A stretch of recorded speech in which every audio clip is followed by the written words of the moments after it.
Nasalpok at naararo na isang truck ang mga concrete barrier sa C5 Road sa Pasig. May unang balita live si Bam Alegre. Bam! Igan, good morning. Sa mga nakaranas ng matinding traffic dito sa C5 southbound, isang aksidente magdamag ang naging sanhi nito.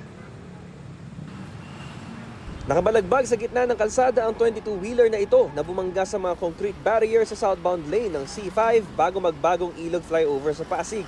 Pasado alauna na madaling araw nangyari ang aksidente at nagdulot ito ng pagbigat ng daloy ng trapiko sa lugar.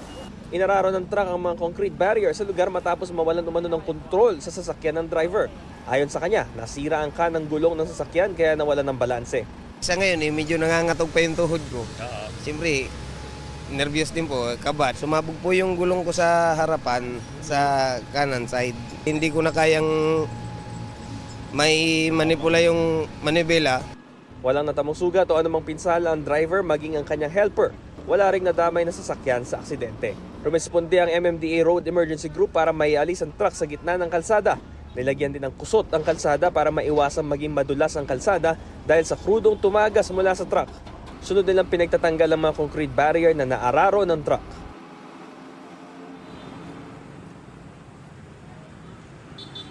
Igan, sa ngayon na igilid na yung truck. Naging hamon kanina ay yung truck na magdadala ng trailer ay pinalitan at ngayon pa lang dumating at ngayon pa lang naigilid. So unti-unti nang nagbabalik sa normal yung daloy ng trapiko. Inililinis na lang yung area. Bagamat meron pa ring deadlock sa ngayon pero unti-unti na rin binubuksan lahat ng mga lanes dito sa C5 southbound. Ito ang unang balita. Bam Alegre para sa GMA Integrated News. Igan, mauna ka sa mga balita, mag-subscribe na sa GMA Integrated News sa YouTube para sa iba't ibang ulat sa ating bansa.